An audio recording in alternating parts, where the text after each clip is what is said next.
Chers amis, bonjour. Je suis heureux de vous retrouver ce matin. Avant de commencer notre méditation, ou la poursuivre, je voudrais vous dire que nous avons déjà atteint un de nos objectifs.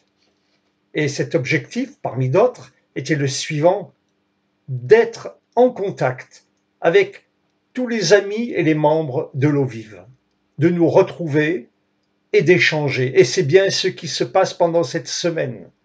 Quel plaisir de voir vos noms apparaître, quel plaisir de recevoir vos messages, vos encouragements. Alors, c'est formidable et nous remercions le Seigneur pour cette occasion que nous avons, en plein confinement, de nous retrouver et d'avoir des contacts les uns avec les autres. Les versets de Romains 8 que nous sommes en train de méditer depuis quelques jours nous exposent de manière saisissante la force que reçoit celui qui met sa confiance en Dieu. Ces versets nous rappellent d'abord tous les contre nous, dit Paul. Ces contre qui signifient opposition, obstacle et obstruction, ce qui nous empêche d'avancer. On pourrait appeler cela les freins de la vie. Nous avons longuement évoqué les freins extérieurs, ces tempêtes qui menacent parfois de nous engloutir. Au verset 37 de ce chapitre 8, Paul englobe tout cela dans une expression « dans toutes ces choses ». Puis il continue « nous sommes plus que vainqueurs ». Toutes ces choses, c'est déjà une expression précise.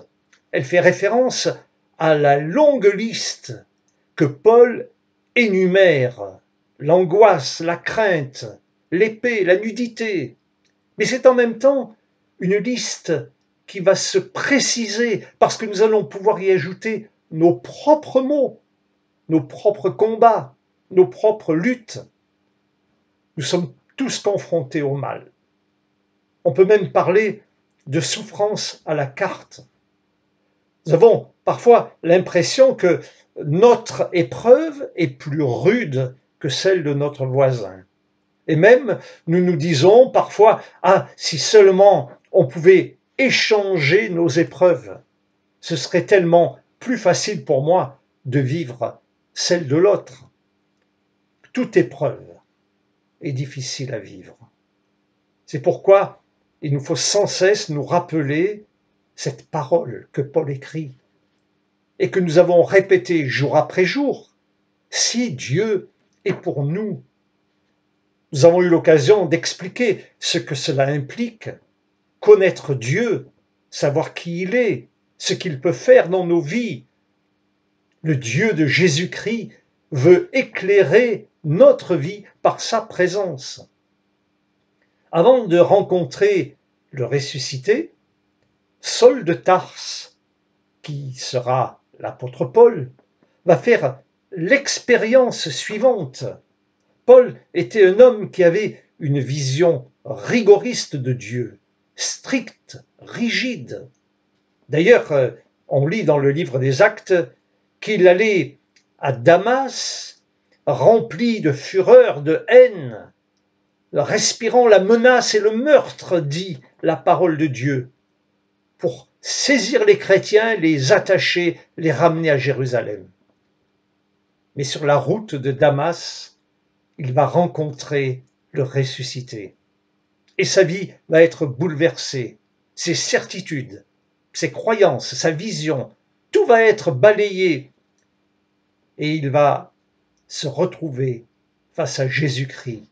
Jésus-Christ mort, Jésus-Christ ressuscité. Et dès le premier instant de sa nouvelle vie, Paul va découvrir ce que veut dire contre nous. Le texte nous dit que les Juifs cherchaient à le tuer, au point qu'il a dû fuir avec l'aide d'amis dans un panier que ses amis vont descendre, attachés à une corde le long des murailles de Damas. Et en poursuivant la lecture de ce chapitre, nous constatons que le contre nous peut évoluer. Il peut se transformer en interrogation. Qui accusera les élus de Dieu à être accusés? La Bible appelle Satan l'accusateur des frères. Et nous pouvons nous retrouver en position d'accusé à cause du pas assez spirituel, pas assez saint, pas assez obéissant. Et alors nous enfermer dans une vie légaliste, faite de lois, de contraintes, d'interdits. Mais face à ces accusations, une parole est donnée. Une parole que nous lisons. Qui accusera les élus de Dieu? C'est Dieu qui justifie. Ce qui veut dire, Dieu est pour nous. C'est un Dieu libérateur qui brise les chaînes, qui ouvre les portes de la vie. Vous savez que les accusations peuvent nous toucher tout au long de notre parcours de vie. Et notre vie peut être parsemée d'injonctions diverses depuis notre enfance. Tu dois, tu ne dois pas, ce n'est pas assez, tu n'y arriveras pas. Et ces remarques nous accompagnent. Parfois, même dans notre scolarité, vous vous en rappelez peut-être, en tout cas pour plusieurs, peut mieux faire. Et certains sont touchés à vie par ces mots. Et ces mots les entraînent à faire de mauvais choix, à prendre de mauvaises directions. Et à cause de ces accusations, je ne sais plus ce qu'est la joie, ce qu'est la paix. Alors j'aimerais déjà vous poser une question. En examinant votre vie, est-ce que vous êtes victime de l'accusateur? Lorsque l'accusation est poussée à son comble, alors on tombe dans la condamnation. Et la question est posée, qui accusera les élus de Dieu? Qui les condamnera? La condamnation peut venir de n'importe quel côté. Elle peut venir des autres. Laisse tomber, tu n'y arriveras jamais. De toute façon, tu n'es pas à la hauteur. Ce n'est pas fait pour toi. Tu es un incapable, etc., etc. Vous connaissez cela. Voici des parents qui tombent sous le coup de la condamnation en voyant un de leurs enfants mal tourné. Ou alors ce sont des enfants qui eux-mêmes peuvent se sentir condamnés parce qu'ils ne réussissent pas dans ce qu'ils font. Ou des hommes, des femmes, parce qu'ils ne correspondent pas aux standards de la société. Et en même temps que la condamnation, va apparaître la honte. Honte de ne pas être comme les autres, honte de ne pas y arriver, honte de l'échec. Et cette accusation, cette condamnation va entraîner son lot de souffrances, de conflits intérieurs. La colère peut apparaître, l'amertume et pour finir, la haine. Alors la question est, qui peut nous aider à affronter cela? Qui peut nous libérer? La réponse est donnée dans ce chapitre 8. Accusé, Dieu te justifie.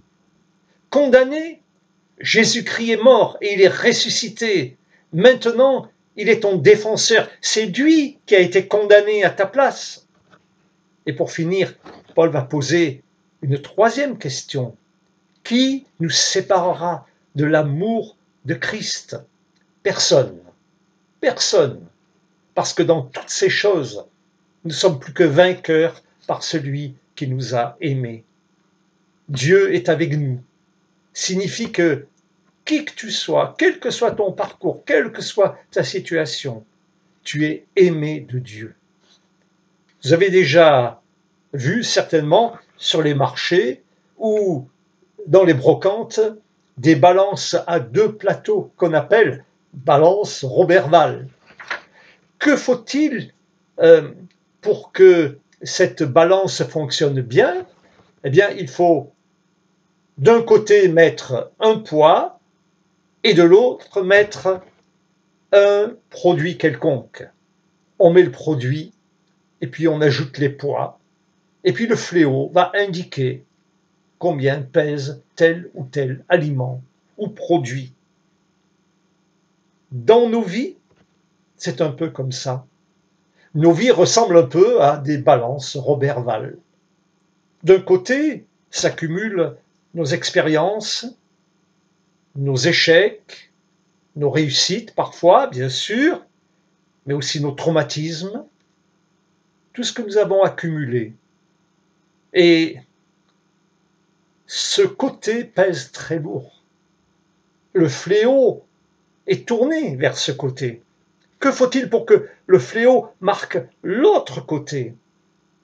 La réponse est dans la croix de Jésus-Christ, qui apporte la restauration, la libération, la guérison. Si Dieu est pour nous, veut dire Dieu s'engage, il ne revient jamais en arrière. Et au bas de cet engagement, Dieu met sa signature. Et cette signature, c'est la mort de son Fils sur la croix. Lui qui n'a point épargné son propre Fils, mais qui l'a livré pour nous tous. Comment ne nous donnera-t-il pas toutes choses avec lui? Si Dieu veille sur nous, s'il nous donne toutes choses, nous n'avons plus à avoir peur. La peur règne aujourd'hui dans le monde. L'épidémie de Covid a rappelé aux hommes leur fragilité et leurs limites. Aucun pays n'a été épargné. Et reconnaissons-le, un climat anxiogène règne dans notre société. Alors plus que jamais, nous avons besoin de revenir aux déclarations de la parole de Dieu. Et j'aimerais vous lire comment Alfred Kuhn, dans sa transcription Parole de vie, traduit ou transcrit ce texte de Romains 8. Si Dieu se place ainsi à notre côté, qui peut tenir contre nous?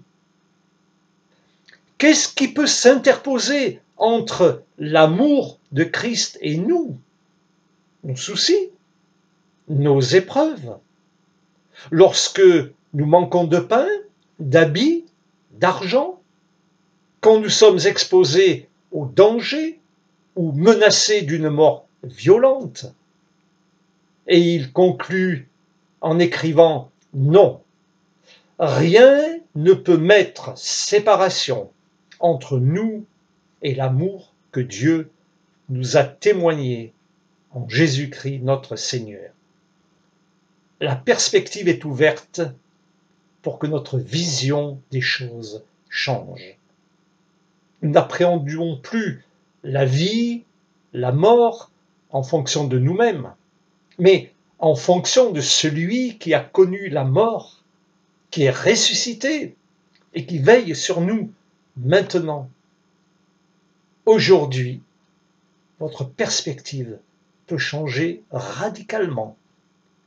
Relisez ce chapitre 8 de la lettre aux Romains et posez-vous la question, suis-je en train de vivre cela? De quel côté penche le fléau dans la balance de ma vie? Dieu est-il à mes côtés vraiment dans ce que je vis? Alors placez-vous devant lui et adressez-lui cette prière. Père, combien je désire vivre cette réalité. Tu es à mes côtés jour après jour, même si je ne te vois pas. Parce que Jésus est ressuscité, je peux changer de perspective et entrer dans cette vie renouvelée. Tu sais tout ce dont j'ai besoin. Tu sais par où je passe et ce que je vis. Père, rappelle-moi que rien ni personne ne pourra me séparer de ton amour, que toi-même tu t'es engagé à ne jamais m'abandonner. Je veux avancer dans la vie, sans crainte ni honte, comme un enfant du Dieu vivant. Je ne suis plus sous une quelconque condamnation. Rappelle-moi sans cesse que rien ni personne ne pourra me détruire. Le triomphe de Jésus, c'est le triomphe de ma vie. Père, je te remercie pour ces vérités qui changent ce que je suis et me donnent d'avancer maintenant en comptant sans cesse sur toi. Au nom de ton Fils bien-aimé, Jésus-Christ. Amen.